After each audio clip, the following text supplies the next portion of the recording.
Hola, ¿cómo les va? Buenos días. Nosotros pertenecemos a la Asociación Mutualista del Docente, que es una asociación mutual que tiene entre sus asociados, la mayoría son docentes, pero también tenemos gente que no es docente y que está asociada. Nosotros tenemos, aparte de la capacitación, otros servicios que a lo mejor a ustedes les puede ser útil, como es préstamos en dinero con ayudas económicas, una proveeduría muy surtida, hacemos asesoramiento a los docentes, que en este momento es tan importante. También lo hacen las profesoras que van a estar ahora dentro de un ratito con ustedes, y queremos darles la bienvenida primero y segundo agradecerles. Nosotros sabemos que hoy es sábado, que la mayoría de ustedes, estamos seguras, son mujeres y sabemos lo que hemos transitado muchos años por la docencia, sabemos todo lo que implica un sábado tener que estar haciendo una capacitación, porque sabemos que ustedes son gente jóvenes que tienen en su casa muchas tareas que cumplir. Por eso queremos agradecerles, estamos valorando lo que hacen ustedes y simplemente nosotros es un granito de arena, nada más que hacer algo para que a ustedes les sea más liviana esta tarea de todos los días, esta tarea de enseñar y aprender. Gracias por estar con nosotros. Ahora quien les va a hablar y les va a dar las indicaciones es nuestra secretaria de Educación y Cultura. Y después ya están con ustedes las profesoras. Nuevamente, gracias y bienvenida.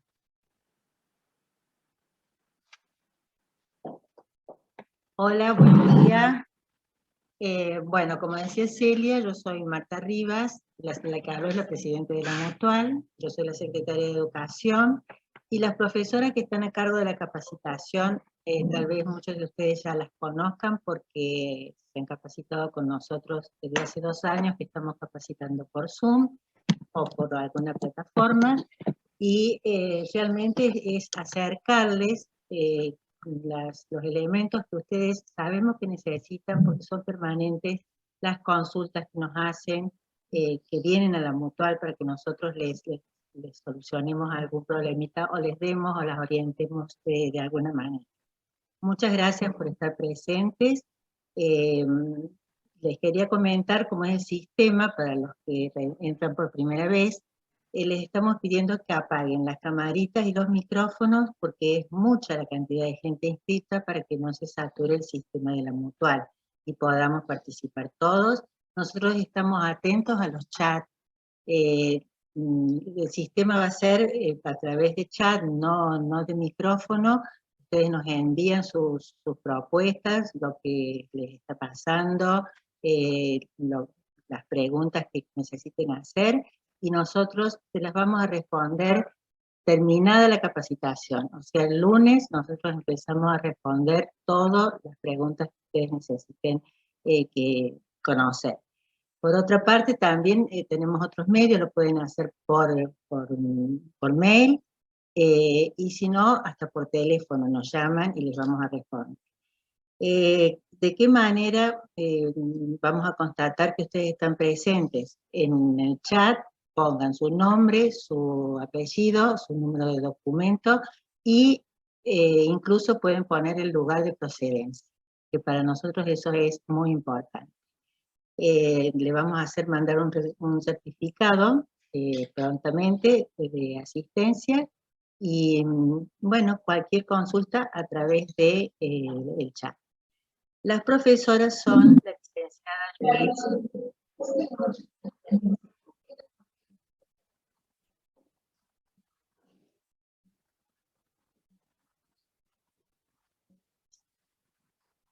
Está el técnico con nosotros y te está escuchando, así que que están ingresando, va a no sé si... Lo que pasa es que son muchas la gente que está ingresando, así que van a tener que tener un poquito de paciencia porque les van dando la entrada una a una y es mucha la cantidad de gente, ya van a entrar todos.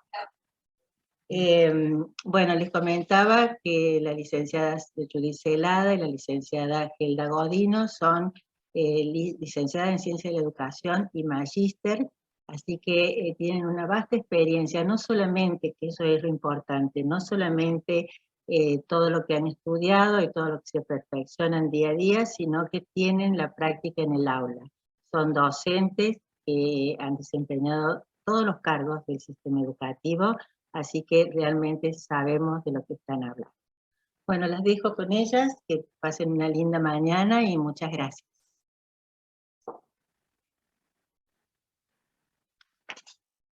Pasando el nombre y para que por correo.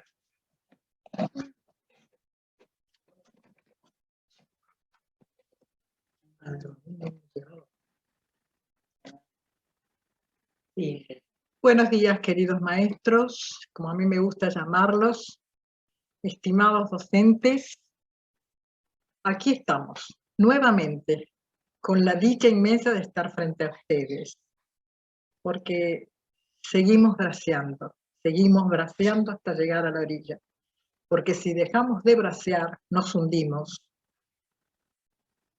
Seguimos braceando para poder respirar, trayendo nuestras palabras, porque el mundo se construye y se destruye con palabras.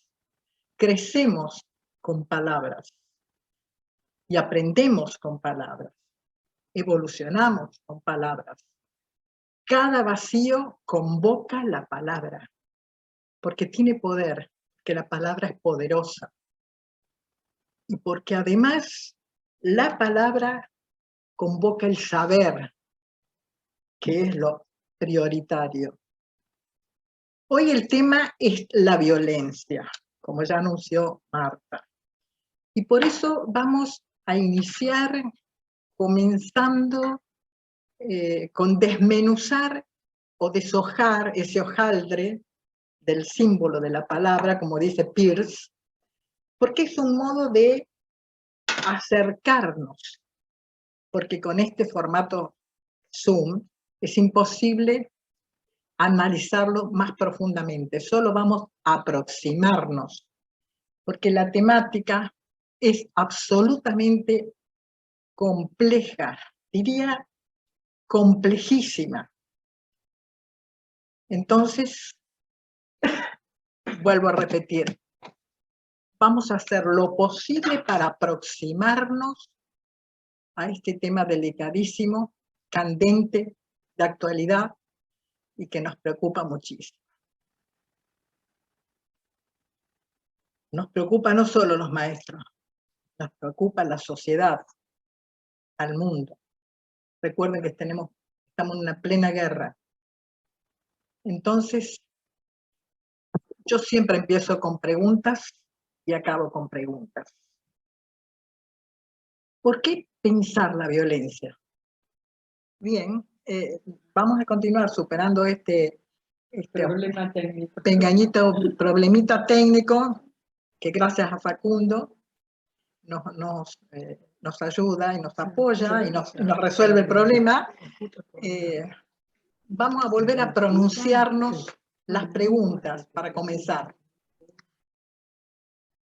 ¿Por qué pensar entonces la violencia?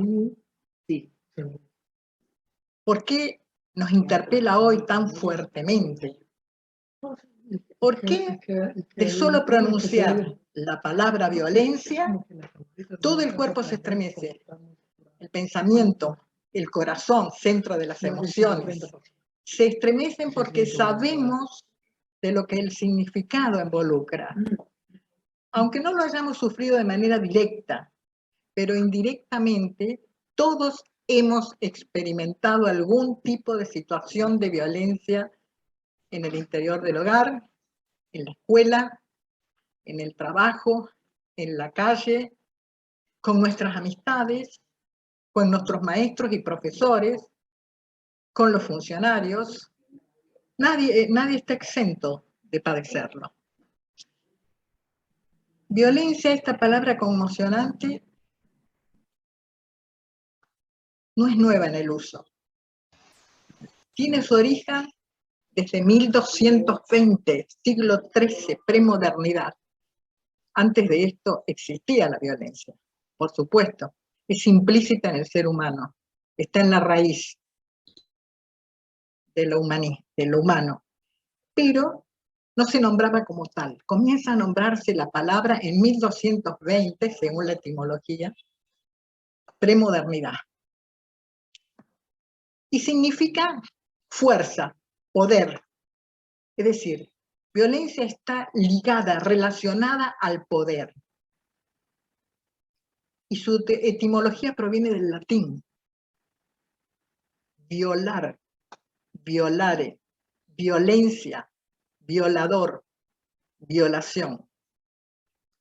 Esto explica de manera general, si ustedes lo piensan, que todo acto de violencia viola la regla, rompe la ley, provoca una ruptura de la regla prioritaria, que es el reconocimiento del otro, la visibilidad del otro, que es igual a mí por humanidad, pero diferente a mí por individualidad. Lo cual, si no se cumple esa regla, no es posible la civilización, ni la convivencia, ni la visibilización del otro, ni la relación bien entendida. También, buscando derivados del término, aparecen otras palabras ligadas a la violencia.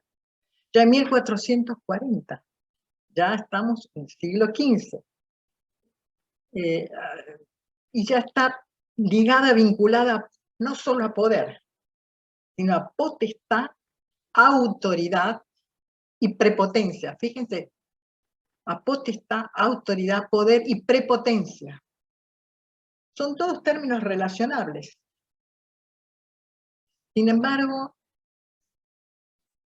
implican otras acciones, señalan lo contrario de relación, señalan un atropellamiento, una cosificación del otro como sujeto e indiferencia a la ley.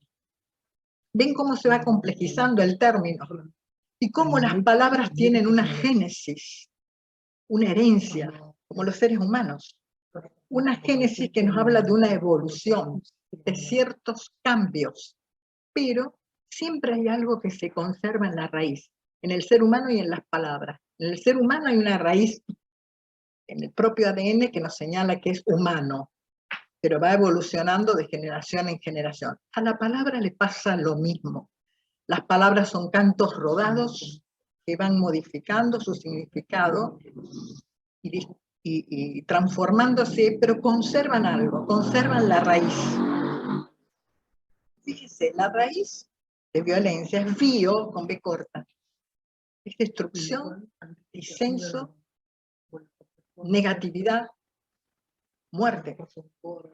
Lo opuesto a bio, con B larga, porque es vida, que es consenso, construcción, positividad. Por eso, por más que los chicos digan que suenan igual las B, suenan igual, pero no se escriben igual. Cada morfema, grafema que modifica el signo, la palabra, cambia el significado. Por eso hay que cumplir todas las leyes idiomáticas, ya sea la semántica, ya sean de sintaxis o ya sean de morfología. Por ejemplo, las de género, que estamos tan en boga con el famoso lenguaje inclusivo. En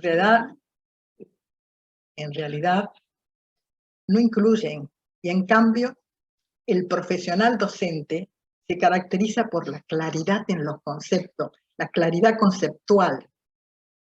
¿Y qué hacen? Deformando las reglas idiomáticas. Confunden, arrojan oscurantismo en vez de claridad. Señalan confusión. Construimos de ese modo barbaridades, barbarismos y salvajismos. Así lo dice la Real Academia. Bueno, volvamos a lo nuestro. Hay diferentes tipos de violencia, muy heterogéneas. Física, oral, psicológica, gestual, simbólica, virtual, pero la visible es más fácil de detectarla, porque es concreta. Lo difícil es la invisible, que es más abstracta y se mete en la psiquis de los afectados. Ahora me van a decir usted, ¿por qué creemos que debemos hacer este desmenuzamiento derivado del término? Porque este ejercicio de análisis semántico y etimológico contribuye a tomar conciencia de lo que hacemos, construimos o destruimos con nuestros propios actos de violencia. Y además para tomar conciencia de no permitir bajo ningún punto de vista, no tolerarlo, no naturalizarlo, ningún hecho de violencia ajena, ni de nuestros hijos, ni de nuestros alumnos, ni de nuestros padres, ni de nuestras parejas, ni de nuestros superiores, ni de nuestros superiores. Porque su condición de superior no los habilita para violentar a nadie. Al contrario, lo condiciona para ser modelos de relación y de trato. Y eso comienza desde la figura superior, jerárquica, hasta abajo. Todo tiene que ser con respeto, con cordialidad, con amabilidad, porque somos humanos u homínidos, primates. Los primates son violentos porque no tienen la palabra. Los humanos tenemos el don de la palabra. Hay que usarla, hay que pensarla, reflexionarla y liberarla. Bueno, además, también hacer este análisis nos permite ver la heterogeneidad y multiplicidad de elementos que intervienen en la violencia. Algunos ya dije, más visibles y otros invisibles, abstractos. Para ello, he tomado dos grandes autores que es necesario que todo docente que quiere profesionalizarse lea estas obras, las lea. Porque hemos tomado dos estudiosos de la violencia. Uno de Michel Foucault, filósofo francés, ahí está Facundo, fallecido en París en 1984, y Foucault indaga sobre el poder, y demuestra que está ligado a la violencia, desde la antigüedad hasta hoy. Y he tomado, es mucho más denso, pero he tomado el concepto que es más central para nosotros, que es el dispositivo de poder.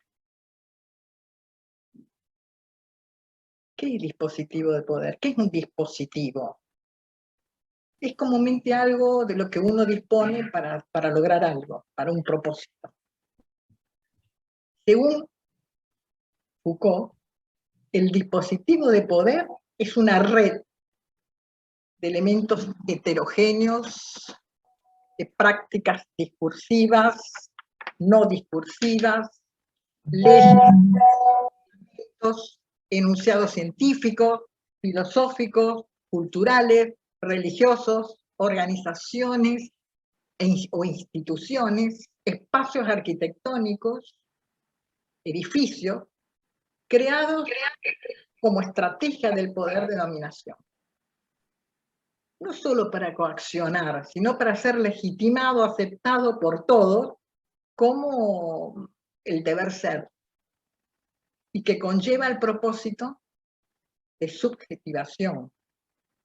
Es decir, formatear un tipo de perfil o dos sujetos como el poder requiere, o como el poder quiere. A ver, Facundo, ¿lo pusiste? ¿Pusiste el diapositivo Foucault? ¿No?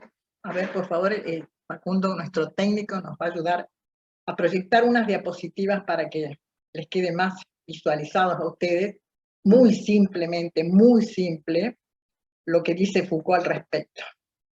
Mientras tanto, nosotros vamos a seguir pensando, la escuela es un dispositivo de poder.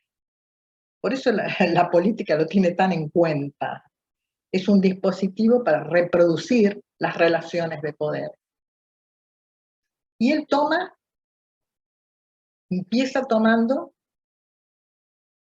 la modernidad. Empieza tomando los dispositivos de poder de la modernidad. En primer momento, ¿qué necesita la modernidad? ¿De qué dispone el poder? Necesita disponer de cuerpos dóciles. Cuerpos dóciles. Entonces ahí se fusiona la iglesia, la escuela, la fábrica, el sistema psiquiátrico, el servicio militar, la cárcel. Todos son dispositivos de poder para lograr cuerpos dóciles. Ahí tenemos ya una primera diapositiva de lo que estamos hablando. Cuerpos dóciles. El castigo era físico y ahora recae en la forma de pensar, de actuar y de vivir. La escuela hace eso. Recuerden la escuela bien de la modernidad del siglo XIX, en la que hemos concurrido nosotros que tenemos casi 70 años, o más de 70, que había que pararse, saludar de un modo, entrar con el toque de la campana, salir con el toque de la campana, saludar con la entrada a la superioridad, tomar el libro con la mano izquierda, dar vuelta el libro, la hoja con el derecho, son todos cuerpos dóciles, sometidos a determinadas formas de ser, de pensar y de actuar. Y por supuesto que había siempre una mirada panóptica, es decir, en las escuelas, en los edificios arquitectónicos, tanto en la cárcel, en el hospital, como en la escuela, o en los institutos psiquiátricos, había un centro donde se veía todo lo que pasaba en la institución, el que entraba, el que salía, cómo funcionaba. Se llama panoptismo, de pan, que quiere decir totalidad, pandemia, sabemos que es totalidad, ¿no? El otro es... Con el carbohidrato para abajo. No sé cómo hacerlo acá. El otro es... El carbohidrato.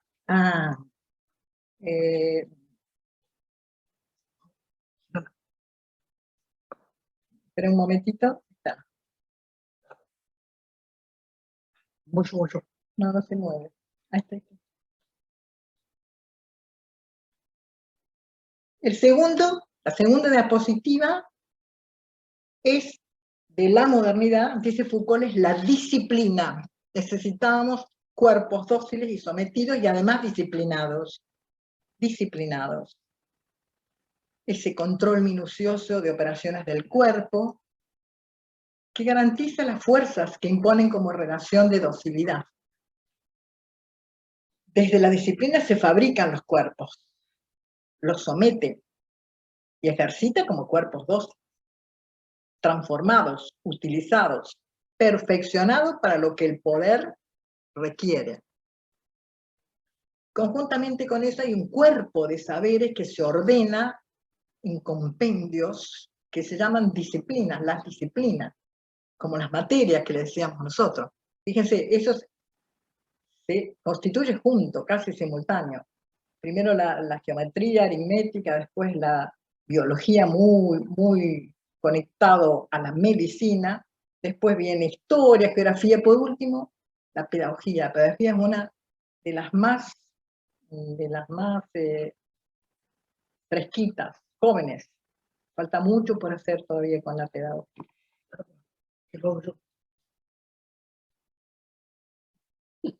Y después, por último, Foucault se pregunta sobre la educación y dice, es el arma más poderosa que puede usar para cambiar el mundo, dice Mandela. Por eso los sistemas políticos le dan tanta importancia a la educación, porque es un dispositivo de poder. Y si dice Foucault, si es la forma de pensar diferente, porque la educación es para liberar, ¿cómo se entiende que la educación debe ser estandarizada si las culturas y el contexto son diferentes? ¿Cómo se entiende actualmente, por pensar a Foucault, que se estandarizó no educar? ¿Cómo se comprende que actualmente se estandarizó no evaluar?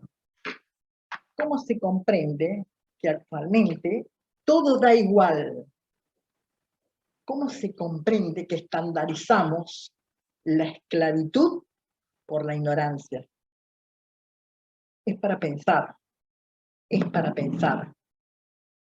¿Qué estamos estandarizando? ¿Qué estamos haciendo? En segundo lugar, hemos tomado otro autor que tienen que leerlo porque todo profesional docente tiene que leer. No tiene que leer solo de pedagogía, tiene que leer de filosofía, de sociología, de antropología, de historia, de política, de todo, porque eso les da mucho más elementos, más estrategias, más argumentos lógicos para valernos en las problemáticas de la escuela, porque en la escuela todo se vuelca, está ahí. Bueno, hemos tomado a Jung-Chul Ahn, un coreano residente en Alemania, muy actual, que no tienen que dejar de leerlo porque es fantástico, y tiene muchísimas obras, muy prolífero, pero hemos tomado muy escuetamente un libro fantástico de él, que se los recomiendo, que se llama La topología de la violencia. Ahí está en diapositiva. La topología de la violencia. Hace un estudio de cómo se fue desarrollando la violencia desde la antigüedad hasta hoy. Y Jung-Chul Ahn hace tres grandes periodos. El periodo de macrofísica, que la violencia es de la antigüedad, una violencia física, necesaria, escénica, es teatral, todo el mundo va a ver cuando se decapitan, cuando se ahorcan. ¿Por qué? Porque es una sociedad sangrienta y necesita la pena de muerte para leccionar. El propósito del soberano es aleccionar.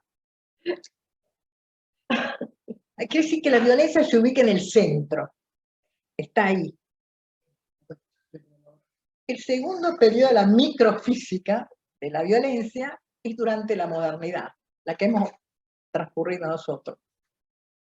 Y es la sociedad del alma, porque la violencia se transfiere a lo psicológico, crea la culpa, toma formas psíquicas o psicológicas.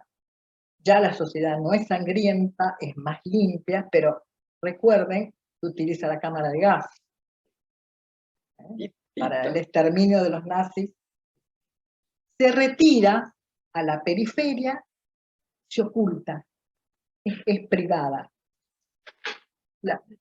Y la violencia actual, o postmoderna, que es la que estamos observando ahora, y está empezando a hacerse bastante visible con el nuevo paradigma, la conformación del nuevo paradigma, de la complejidad, esta violencia se traslada al interior del individuo. El mismo individuo produce violencia sobre sí mismo, se coacciona, se obliga, se recarga de trabajo porque tiene que rendir. Es la sociedad del rendimiento, el sujeto de coacción interna. Entonces, al autoexplotarse, desarrolla patologías neurológicas y cerebrales como nunca antes se había visto. Estrés, burnout, pánico, Alzheimer, Parkinson, suicidios. Bueno, vemos que el movimiento va de lo visible a lo invisible, de lo frontal a lo viral, de lo directo a lo indirecto, de lo real a lo virtual, de física a psíquica, de negativa a positiva, porque el sujeto cree que es positivo, porque así rinde, porque va a ganar más, porque va a tener estatus, y va a poder consumir, tener todo lo que tiene, parece positivo. Parece que estamos más libres, pero en realidad estamos mucho más coaccionados, más sometidos.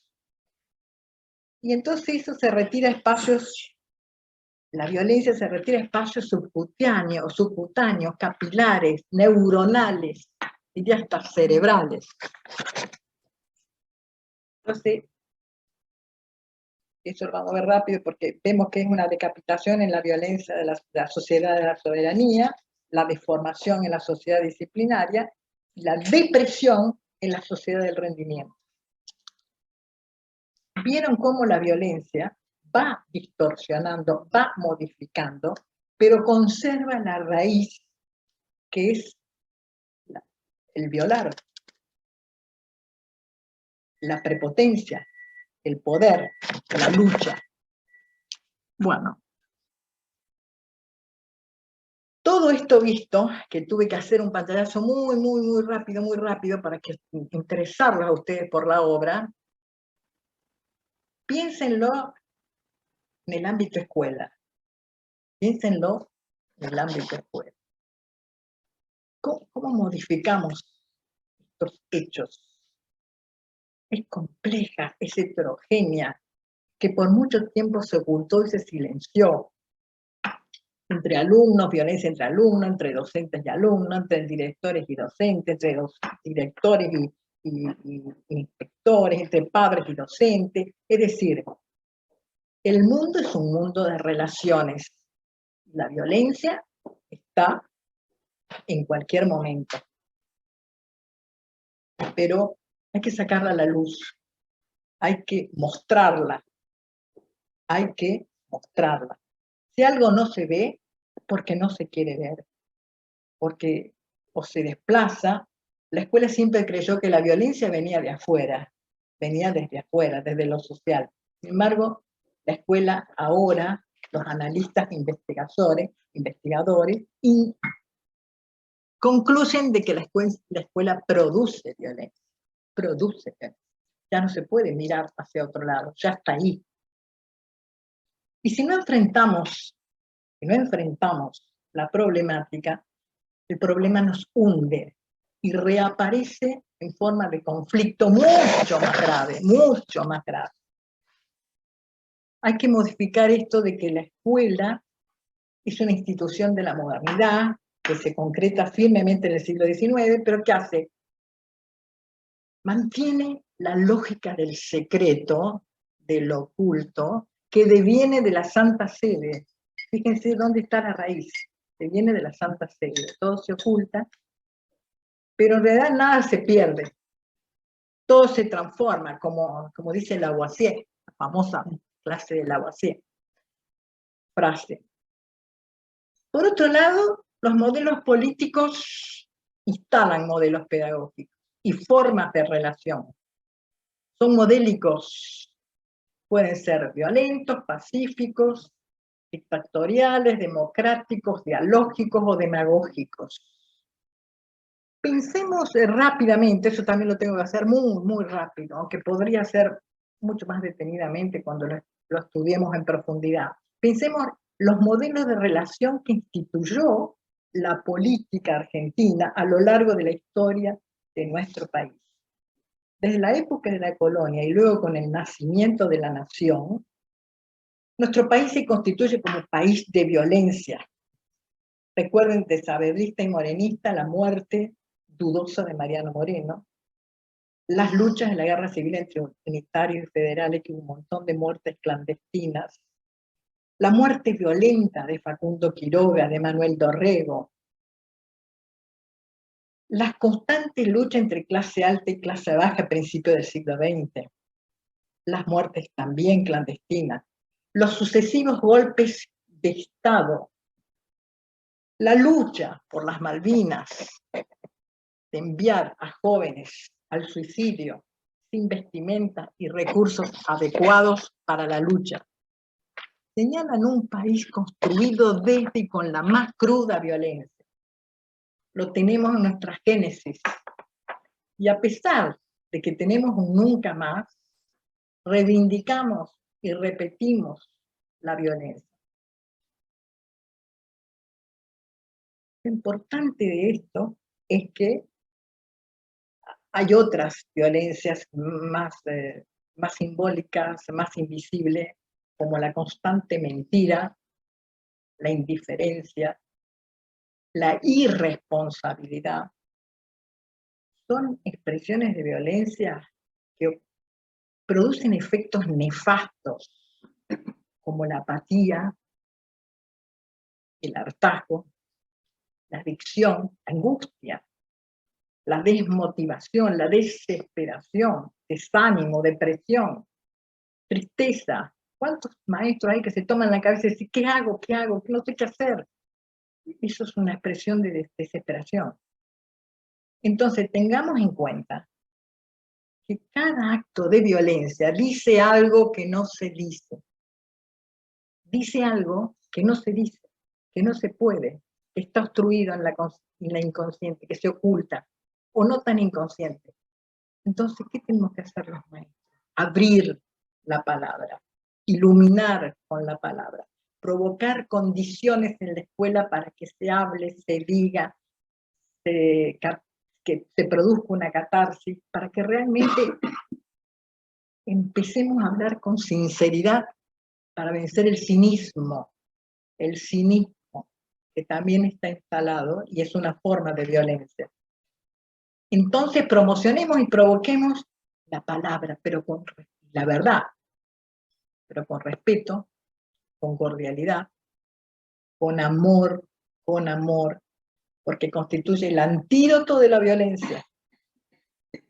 Porque eso promueve el acuerdo, los consensos, la paz, la vida, la felicidad en el lugar de trabajo, porque eso sí hace que rindamos más y que no nos enfermemos de angustia.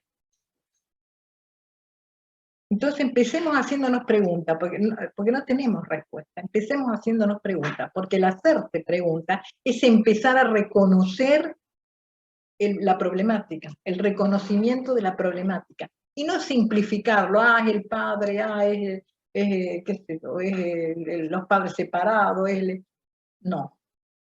O porque son familias ensambladas, o porque es pobre, no.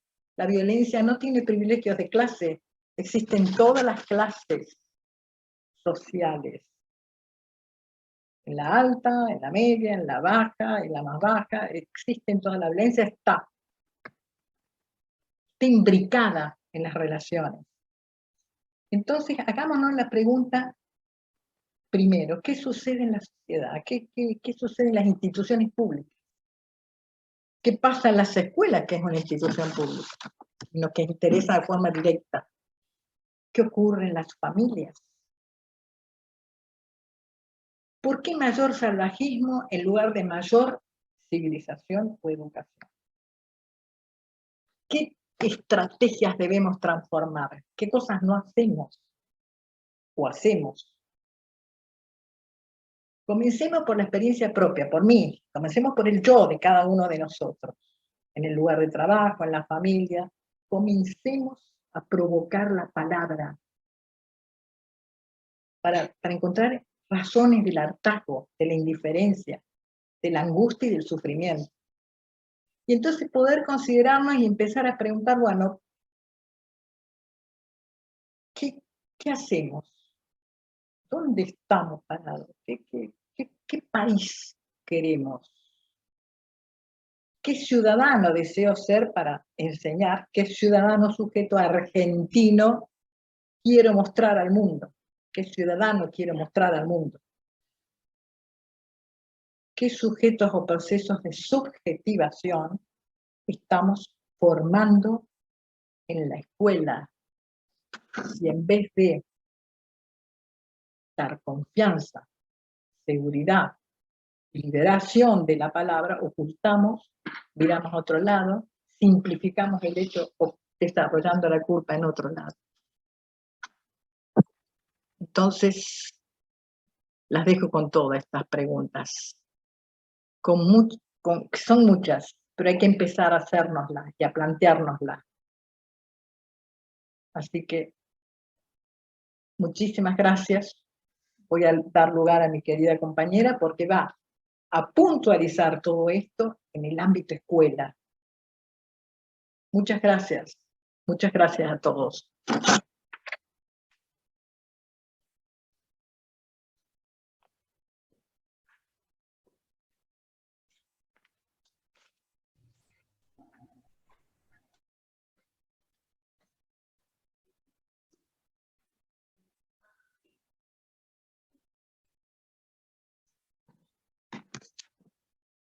Buenos días, queridos colegas. Una vez más estamos juntos y esto nos da muchísima satisfacción. Voy a ir directamente al tema, ¿no es cierto? Desde hace muchos años, yo diría desde el retorno a la democracia, pero particularmente en la década del 90, se indaga esta problemática de la violencia, no solo en la sociedad, sino... hay un micrófono abierto. Hay un micrófono abierto. Estamos escuchando un micrófono abierto. Entonces, se indaga esta problemática no solo en la sociedad, sino que inquieta y es motivo de interés también lo que ocurre en las escuelas. En particular, ustedes recuerdan en el año 2004 el trágico suceso de Carmen de Patagones, ¿no es cierto? En ese año también se constituye el Observatorio Argentino de Violencia Escolar. En este encuentro, ¿no es cierto?, en los anteriores nosotros tratamos varios temas que tuvieron como núcleo de trabajo la reflexión en la formación docente, en la profesionalización docente. Hoy nosotros quisiéramos poner sobre nuestra mesa de trabajo, siguiendo con este recorrido que hizo Helga, esta problemática sobre la que se habla mucho, pero donde la voz de maestros y profesores parece estar ausente, ¿no es cierto? Vamos a hacer una salvedad, la misma que hicimos cuando trabajamos los otros temas, ¿no es cierto? Lo que vamos a ver hoy no se agota hoy, sino que aun cuando vamos a intentar esbozarlos desde su complejidad y en profundidad, o con una cierta profundidad, tenemos pensados seminarios y talleres como ámbitos de trabajo más exhaustivos, para trabajar todos los temas que hemos trabajado durante el año anterior. Por eso, voy a plantear esta problemática en una especie de recorrido por algunos núcleos analíticos que nos permitan seguir ingresando a la comprensión de esta complejidad. El objetivo en principio, ¿no es cierto?, es esbozar los rasgos y los motivos para comprenderlos en profundidad, ¿no? Porque la violencia no se agota en los hechos en sí, sino que sus rasgos y sus motivos permanecen ocultos en la trama institucional, en este caso en la trama de las escuelas.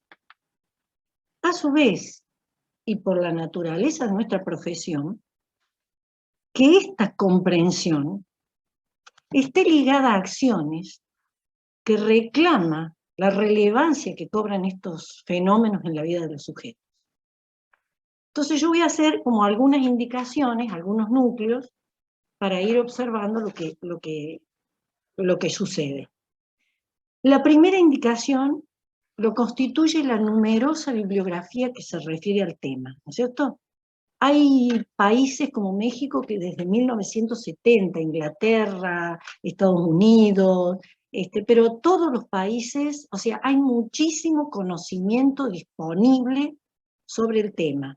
Hay trabajos de investigación, estadísticos, comparados, de casos, de instituciones, bueno, desde la mirada de los sujetos, ¿no es cierto? Abordajes inter y multidisciplinares. O sea que no iniciamos un recorrido a ciegas.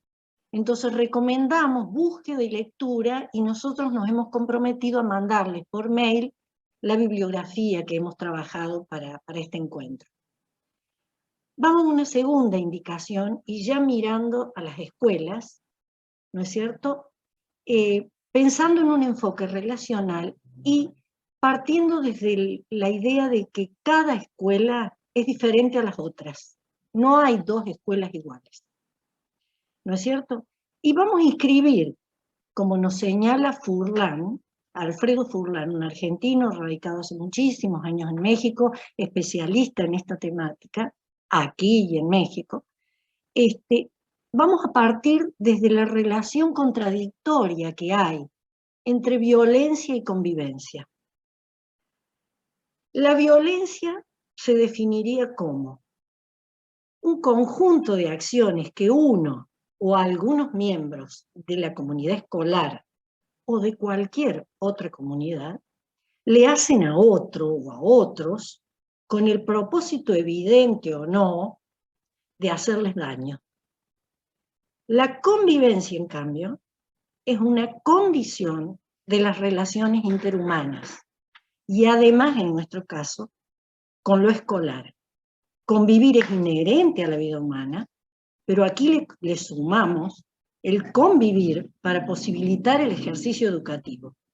¿Recuerdan en los otros encuentros que definíamos el concepto condición? ¿Qué es una condición? Es una circunstancia existente, un estado que afecta la vida y las relaciones de sujetos y comunidades. Es decir, existe, el sujeto llega y eso ya preexiste al sujeto. Entonces, ¿qué forma es ese estado, esa circunstancia? Prácticas, discursos, códigos, normas y el contexto. Si la convivencia es una condición en las escuelas, un estado que nos afecta, ello implica un trabajo a largo plazo, profesores, a largo plazo, con las relaciones interhumanas y no solo interesarnos por los actos pacíficos o violentos y los conflictos que culminan en unos o en otros, sino interesarnos por las manifestaciones humanas que derivan de y en sentimientos, deseos, intenciones y pensamientos. Y además, poner también en el centro el contenido de la enseñanza, qué estamos enseñando, los objetivos, las prácticas y la disciplina, porque todos estos elementos entran en relación en la vida escolar. En este sentido, decimos que la convivencia constituye algo tan complejo como una condición. Es decir, un corpus de sentido, un corpus de significado. Ustedes saben que eso no se construye de un día para el otro, lleva mucho tiempo. Ese corpus de sentido, en tanto un camino formativo y extensivo al afuera y al futuro. Por eso es tan importante la escuela, ¿no es cierto? Sentidos que hoy nos llaman, o desde hace muchos años ya, nos vienen llamando a la concreción de prácticas institucionales atentas, equitativas, participativas para la resolución comprensiva y pacífica de los conflictos. Situémonos en el mundo de hoy. No podemos obviar lo que se denominan macroviolencias, que se han instalado hace muchos años como condiciones de la vida social. ¿No es cierto? ¿Y por qué? Voy a señalar algunas cosas que ustedes ya conocen, de estas macroviolencias. porque cada individuo lleva en sí lo que las instituciones han hecho de él. Esto lo dice Castoriadis, otro de los autores que vamos y esto, pensarlo, ¿no es cierto?, desde lo pedagógico, no desde lo burocrático administrativo. Entonces pensemos, pandemia, situaciones de pobreza creciente, desempleo, violencia barrial, violencia y cambios en lo familiar, migraciones internas de un barrio a otro, de un pueblo a otro, de una ciudad a otra, barras, por ejemplo, la famosa barra de la esquina o las barras del deporte. Es decir, aquí estoy hablando de sujetos vulnerables con diversas carencias y no solo materiales. No solo materiales, profesores. Esto, como les dijo Helda, no tiene que ver con las carencias materiales. Recordemos el triste y trágico suceso de los rugbyers hace unos pocos años atrás, en un verano de Villa Gesell, ¿no es cierto? O pensemos lo que sucedió la semana pasada, donde la Liga Cordobesa de Fútbol toma la decisión de suspender sus partidos por los hechos de violencia. Suspende los partidos de todas las divisiones, niños, femenino, y las otras divisiones, que bueno, no conozco mucho el fútbol, pero bueno, imagínense ustedes. Entonces, agreguémosle a esto la cultura de la noche, a la que nuestros chicos ingresan, nuestros chicos y nuestras chicas ingresan precozmente. Muchos chicos y chicas salen de jueves a domingo y permanecen, digamos, viviendo situaciones de excitabilidad y excesos de diverso tipo, sin ningún tipo de recaudo o protección. Sumémosle a eso la inclusión del narcotráfico y su minimización por parte de las autoridades y la errónea información que circula. Sumemos además las adicciones y el delito. Todas estas cosas la escuela las percibe, las conoce.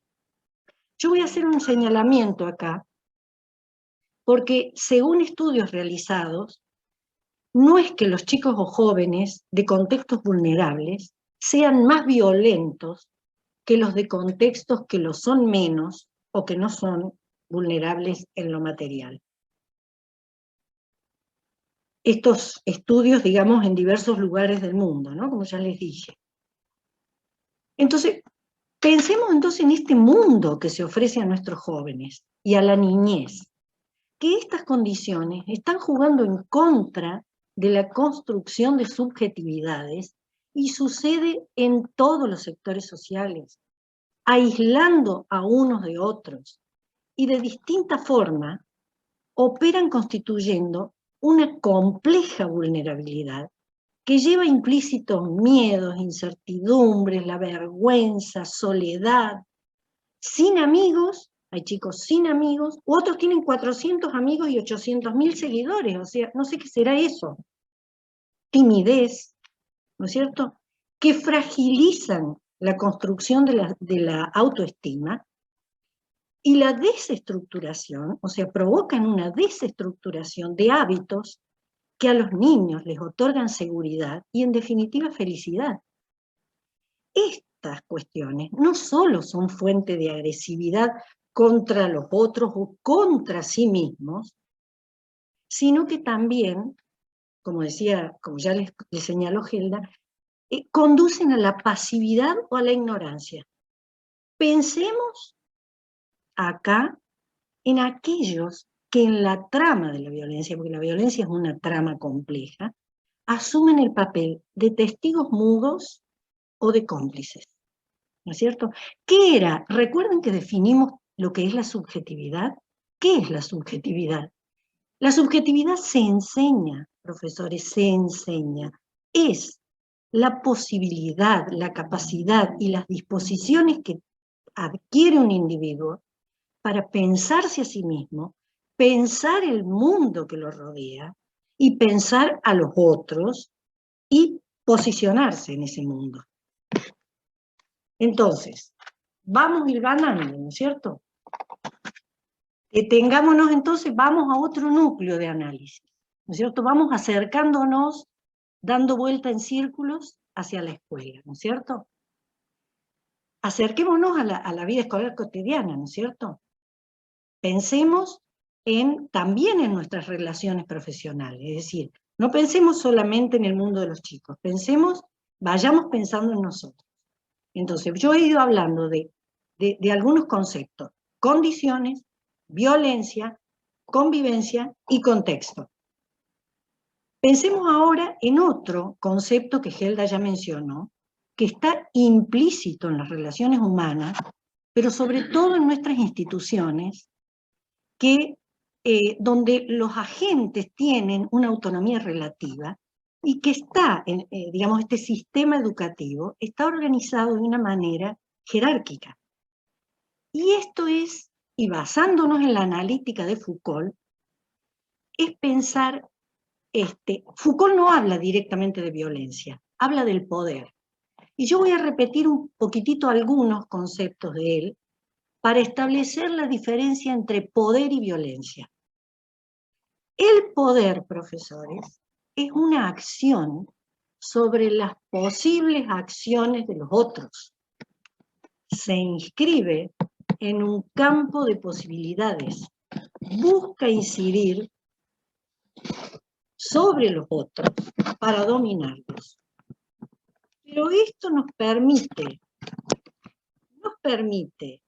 observar que observar o deducir que las fronteras entre poder y violencia son muy frágiles. Poder y violencia no son lo mismo. ¿Por qué? Porque el poder se articula sobre dos elementos indispensables. El otro es reconocido y se lo mantiene hasta el final como sujeto de acción.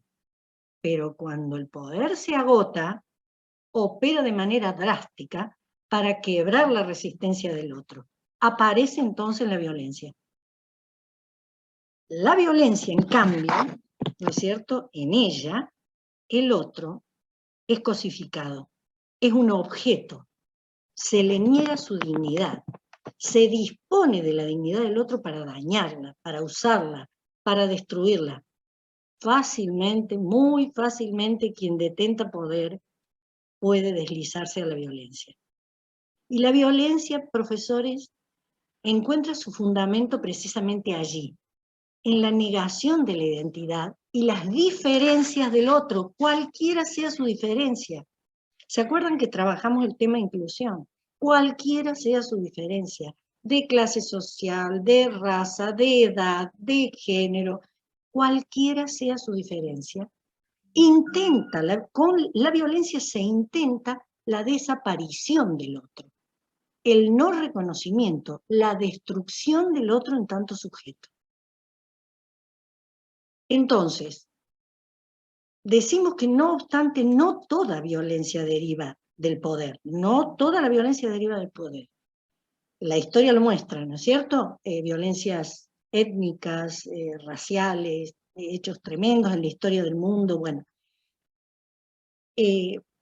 Hay ocasiones, en muchas ocasiones, la violencia tiene su origen, su núcleo en el odio. Yo no voy a desarrollar aquí el odio, pero tiene que ver con la constitución del sujeto psíquico en sus orígenes. Hay algo que no se ha resuelto en esa constitución del sujeto psíquico. Pensemos ahora en las sociedades actuales, profesores. Pensemos ahora en las sociedades actuales. Seguimos dando vuelta en círculos, aproximándonos. Han, este filósofo coreano que mencionó Gelda, él habla de esa topología de la violencia. ¿Y qué es una topología? Es el estudio de las propiedades de un espacio. Entonces, él hace como un paralelo, ¿no? La topología de la violencia como espacio. Entonces, uno la puede pensar desde su arqueología, su psicología, su macrofísica, su microfísica, y nos sitúa en las sociedades de hoy, esas sociedades del rendimiento que le señaló Gelda, ¿no es cierto?, que ya no se rigen por la ley y el deber, sino que sus principios son el placer el entretenimiento, la libertad, la evasión. El sujeto lo quiere todo. Lo quiere todo. Y esto es imposible. Por eso es el origen de tantas patologías. Y en ocasiones, fíjense qué paradoja, ¿no? Qué paradoja.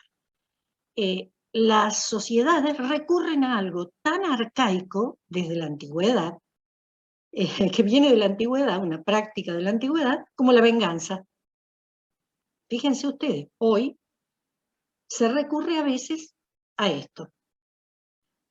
Hahn, en su análisis, además, nos lleva a pensar no en la violencia política, sino en una política de la violencia. ¿No es cierto? En esta política de la violencia, invierte, digamos, los términos, y en esta política de la violencia, donde impera la lógica del amigo y el enemigo, es una política que justifica y libera la destrucción. Poco a poco, como decía Gelda, las palabras huyen, desaparecen. Y también desaparecen la justicia y el derecho. Por ejemplo, les voy a dar un ejemplo. Las dictaduras no hablan, las dictaduras dictan, ¿no es cierto? La violencia, y acá establezco una diferencia muy notoria, a diferencia del poder, es pobre en símbolos y en lenguaje. Inhabilita en su destrucción las posibilidades de comprender y de simbolizar, es decir, de hablar. La víctima o las víctimas se quedan sin palabras. ¿No es cierto? Entonces, acá ven cómo vamos hilvanando conceptos, para acercarnos al corazón de la escuela. Entonces, vamos a la escuela. ¿Qué vemos en la escuela? ¿Qué no estamos viendo? ¿Qué está sucediendo frente a nuestros ojos y no lo podemos percibir solamente cuando el daño ya se provocó? ¿A dónde queda la autoridad pedagógica? ¿A dónde quedó el contenido y la trama de significados que aportamos desde lo institucional? Nosotros conocemos muchísimos ejemplos de esto que se denomina, que los teóricos denominan, microviolencias que suceden en las escuelas. Por ejemplo, juegos, burlas, mentiras, robos, indiferencia, repetición de estos hechos, autoagresiones, adicciones, vandalismo, acoso y hostigamiento entre pares, entre adultos, de padres y profesores. Percibimos también cuando los chicos padecen violencia intrafamiliar, o sea, eso llega a la escuela, entre profesores, entre alumnos y profesores, alumnos, bueno. Y ahora tenemos una nueva forma de violencia, que es la ciberviolencia. Entonces, busquemos juntos y evaluemos en detalle. Frente a esto, que esto es lo que ofrece el mundo adulto, ¿no es cierto? Entre niños y jóvenes, los estudios realizados dan cuenta de una diversidad de cuestiones, sobre todo de la existencia de verdaderas dinámicas, muchas veces racializadas, revestidas de prejuicios o estereotipos de belleza entre las chicas, ¿no es cierto? Donde el detonante es la mirada. Me miró mal. Lo que pasa es que aquellos nos miraron mal. Me miró mal. Pero también de una alianza grupal, ¿no es cierto? Lo que se llaman bandas o grupos que comparten significados e identidades barriales y formas de vida ritualizadas, donde los chicos se juegan el honor. Todo un sistema de honra al que tienen que responder. El aguante, ¿no es cierto? Hacer el aguante. Tienen que responder a eso. Eso no tiene nada que ver con la escuela y es muy difícil de desmantelar porque tiene que ver con identificaciones. El sujeto está constituyendo su yo datos, digamos, ¿no?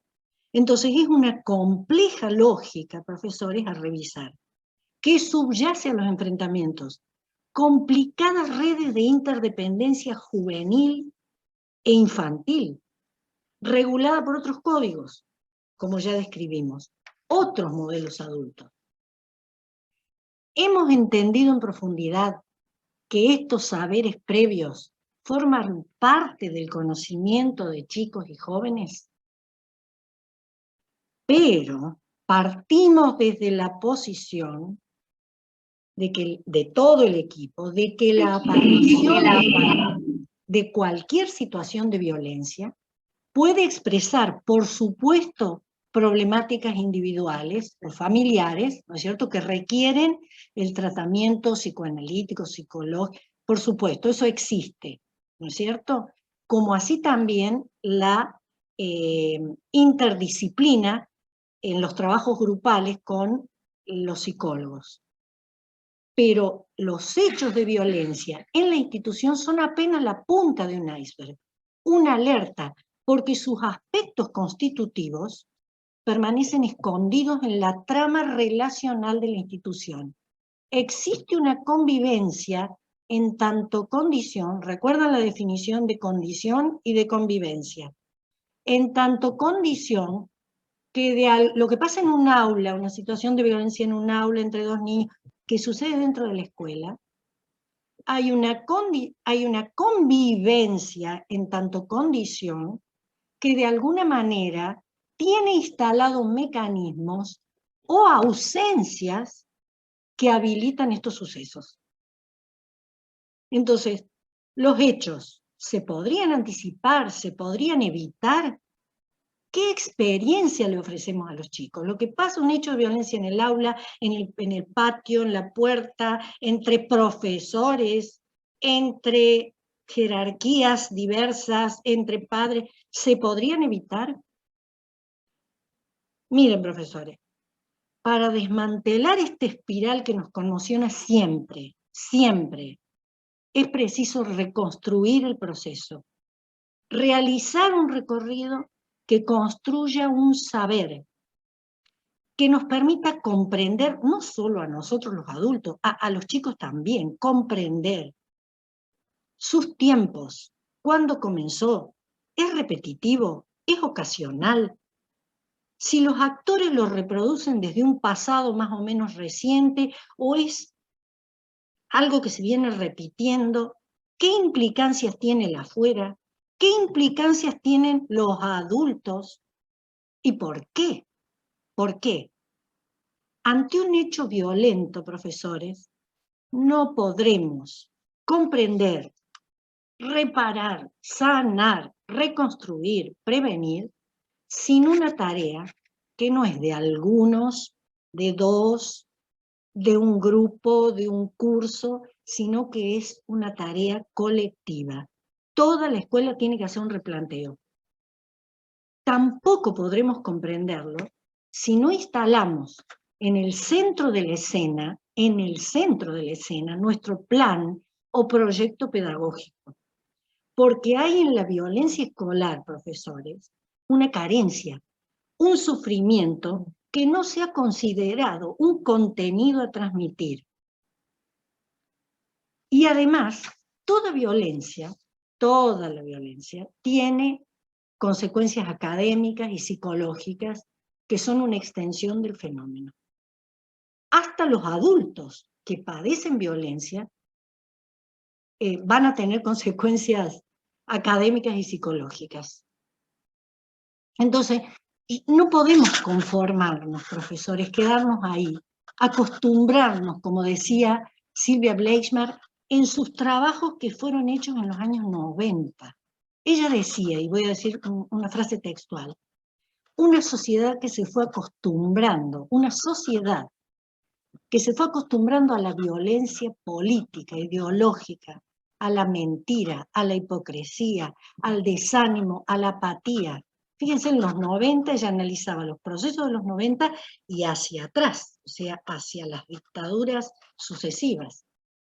Dice, al desánimo, a la apatía, Y se observa que con frecuencia y en todos los niveles transferimos los problemas, fíjense ya en aquella época, en aquellos años, transferíamos los problemas a la afuera. Es culpa de la familia, como decía Hegel, del medio, el barrio, etc. Nosotros sabemos que esos factores existen, que están. No los minimizamos, están más o menos presentes, porque recordemos que los sujetos portan en sí a las instituciones donde transcurrió su socialización. Entonces, un análisis de la violencia, yo quisiera recalcar, que tendría que considerar además que la violencia no existe en abstracto. Las prácticas violentas provocan no solo daño físico, sino moral y psicológico. Y su impacto en las víctimas, en los adultos, en los chicos, en los niñitos, es inconmensurable, porque provocan el efecto terrible de aumentar la vulnerabilidad, que como dijimos, es parte del contexto. Y otro de sus elementos característicos, yo lo voy a destacar de nuevo, es el miedo que provocan. Acciones u omisiones que producen temor al sufrimiento, al abandono, al desamparo, a la destrucción de uno mismo o de los seres queridos. Yo a veces pienso en lo que pasará, lo que vivirán los chicos que van a las escuelas en Rosario, por ejemplo, ¿no? Un contexto de violencia extrema, ¿no es cierto? Y aún más les digo, aun cuando la violencia no se haya concretado, la violencia de la amenaza produce el mismo efecto. Si no, pensemos en cómo se comportan los testigos. No hablan, se callan. De los trabajos publicados por Furlan y Ochoa, hace poco, que es un trabajo que recomendamos, les vamos a mandar la bibliografía, los libros se consiguen acá, todos los mencionados, se retoman los significados de Foucault acerca de la experiencia. Acá tenemos otro concepto fuerte, lo sacamos de Foucault. Foucault dice que toda experiencia, pensemos en la experiencia de violencia, de convivencia, de paz, de consenso, bueno, dice, la experiencia tiene 3 elementos necesarios.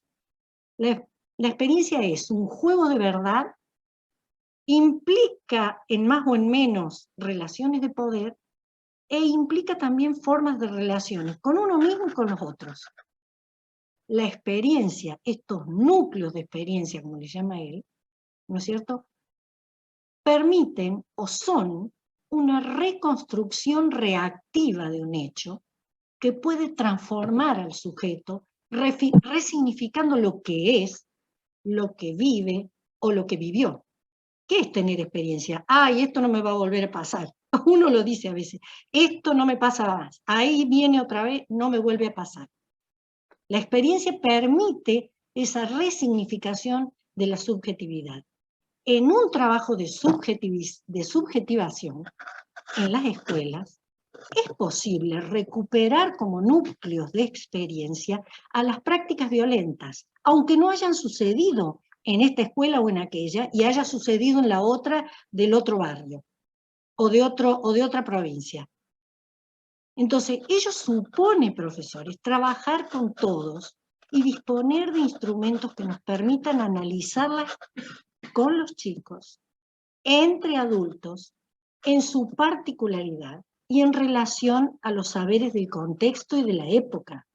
Y es de suma importancia la forma en que los sujetos son convocados. Poner en común la posición o las posiciones que se ocupan en los hechos. La posibilidad de reconocerse y recuperarse como sujetos de esas experiencias y no cosificados, objetos de uso, de abuso, de burla o de destrucción. No importa si no lo padecieron, ¿no es cierto? Desenmarañemos esas posiciones. ¿Quién es la víctima? ¿Con quién me identifico? ¿Con la víctima? ¿Quiénes son los cómplices? ¿Me identifico con los cómplices? ¿Con los testigos silenciosos? ¿Qué hicieron los adultos? ¿Dónde estaban? ¿Qué hicieron? ¿Qué hizo? ¿Qué no hizo? ¿Se repite siempre? ¿O siempre pasa lo mismo? Es decir, son todas, hay un sinnúmero de posiciones. Hay hasta, les digo, lugares donde se da la violencia, tiempos que descuidamos y lugares que bueno, se nos escapan y es donde se producen los hechos. Nadie queda indemne, nadie, ni nuestros espacios escolares, ni los tiempos escolares, ni nosotros los adultos, ni los chicos. A veces nos pasa, y muy a menudo, que cuando nadie sabe nada es porque todos saben, sobre todo los chicos saben. Vamos a otro núcleo entonces, se nos desprende otro núcleo de suma importancia para lo escolar, por su proyección. La violencia escolar, según Bringuiotti y otros, en el 2014, que está en ese libro que les dije de Furlan, no se puede encarar desde el reduccionismo. Decir, bueno, lo mandamos a un psicólogo, bueno, ya está yendo a un psicólogo. No es así. No es así, profes, nos equivocamos. Sino que nuestro trabajo requiere eso, quizás, sí, pero no solo eso, ¿no es cierto? Porque en las escuelas hay múltiples violencias que se superponen.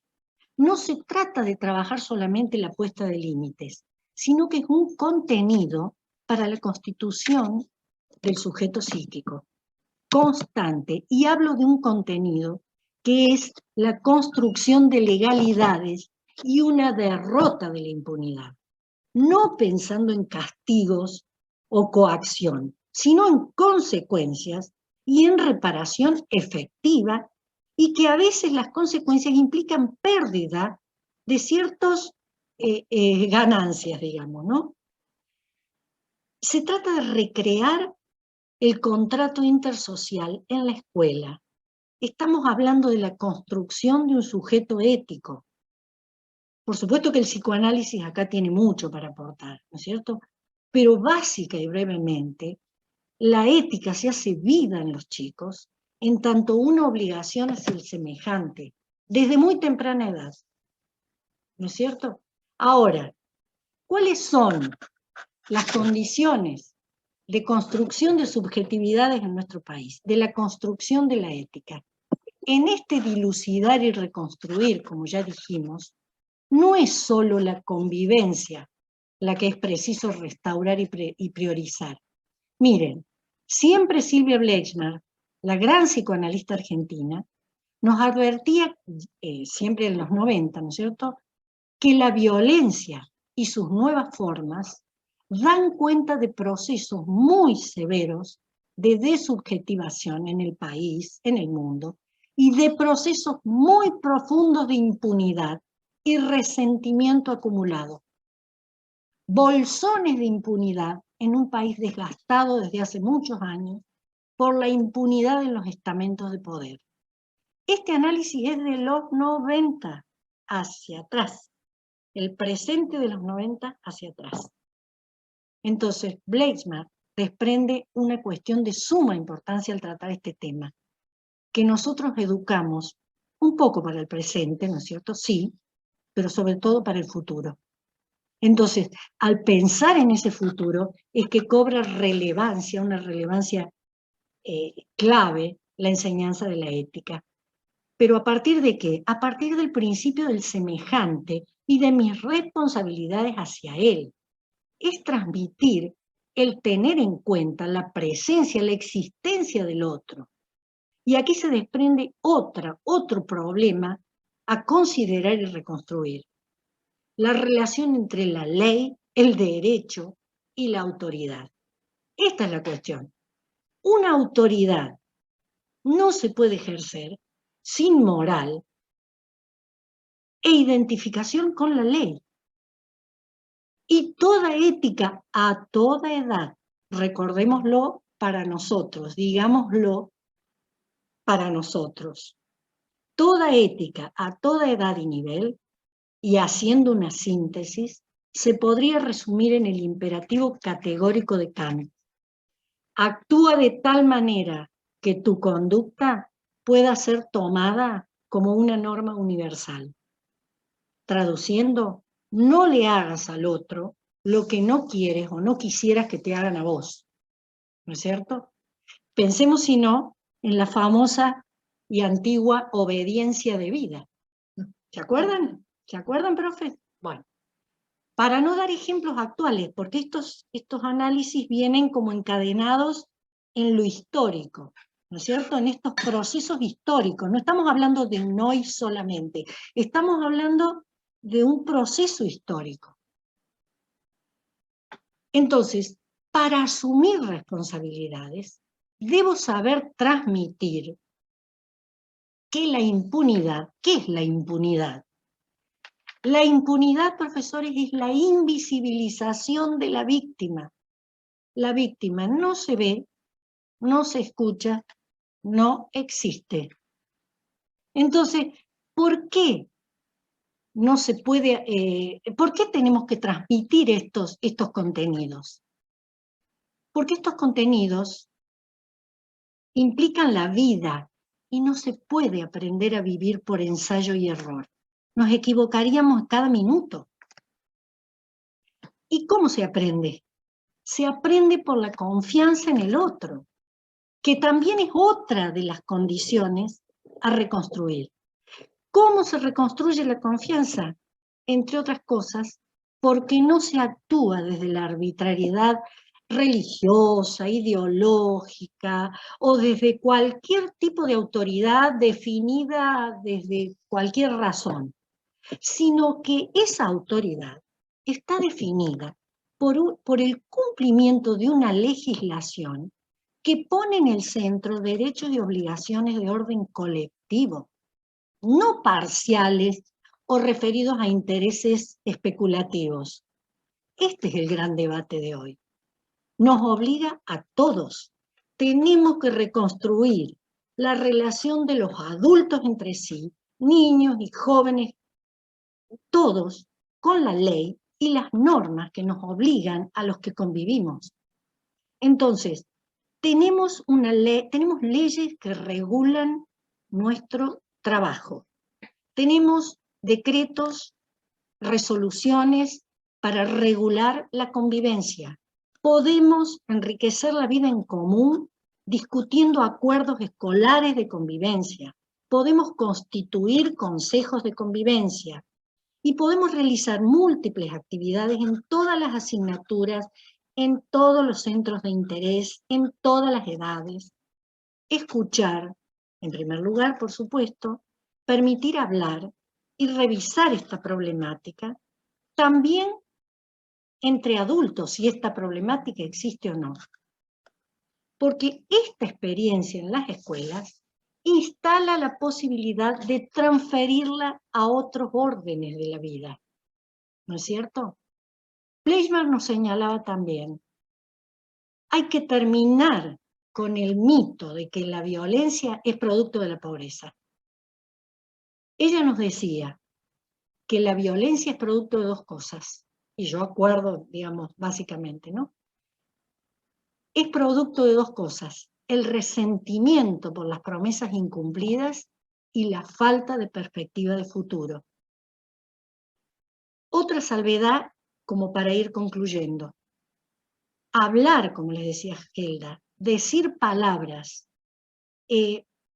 cada palabra que no se conoce, porque cada palabra contiene en sí, lleva en sí una representación de una porción de realidad para el sujeto. El sujeto adquiere además una representación de un fragmento del mundo. Y cada palabra que no decimos y que no enseñamos implica una porción de realidad que no existe, que no está, que no se conoce. No existe porque no se conoce, ¿no es cierto?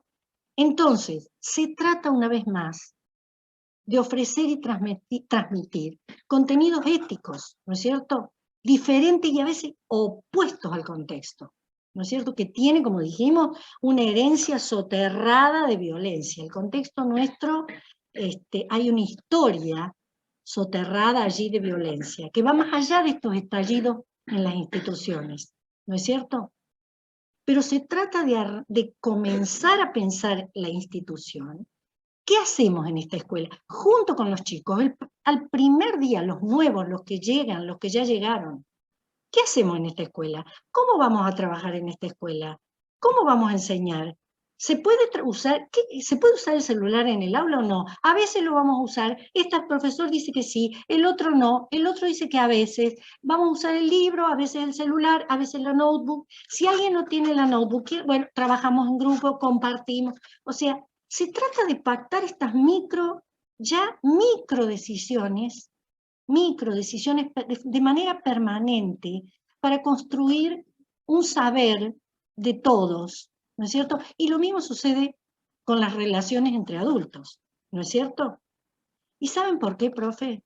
¿Saben por qué? Yo con esto cierro, pero para decirles, porque la escuela argentina ya hizo estas cosas, es decir, ya lo hizo con el conocimiento disponible que había en esa época. Las maestras argentinas, sabiendo lo que sabían, alfabetizaron un país de analfabetos. Las maestras argentinas, la escuela fue uno de los elementos que ayudaron a constituir, no fue el único, pero fue uno de los elementos que ayudaron a constituir el ciudadano argentino cuando no existían ciudadanos. Entonces, profesores, desde toda nuestra satisfacción por brindar estos aportes, este conocimiento, esperando preguntas, vamos a responder todo con todo el equipo. Ya les dije que tenemos preparados seminarios y talleres para tratar esto exhaustivamente. Y desde acá les queremos desear las mejores vacaciones, un buen fin de semana, y les vamos a mandar la bibliografía trabajada. Muchísimas gracias y buenos días.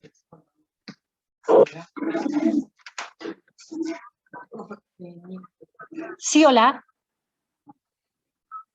Sí, ¿cómo estás?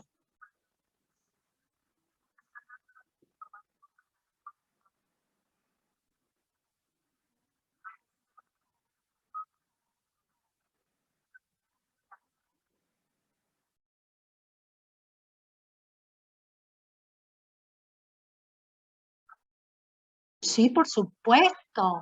Nosotras, sí, querida, por supuesto, nosotras estamos asesorando con todo el equipo.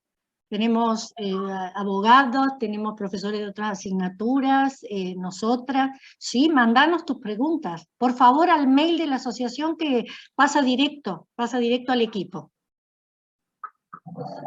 No, por favor, todos, consultas, dudas, caso, ¿qué hago en este caso? ¿Qué la directora me dijo esto? Casos, todo tiene posibilidad de resolución y de reconstrucción. Hablamos de reconstrucción. Muchas gracias. Muchas gracias. Perfecto, sí, cómo no. Encantadas. Buenos días.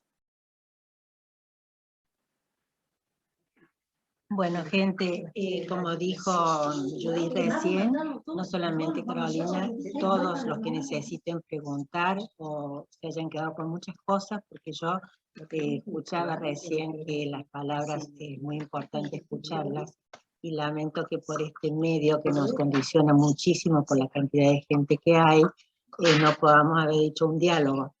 Entonces, eso queda pendiente para cuando podamos comenzar con los cursos presenciales.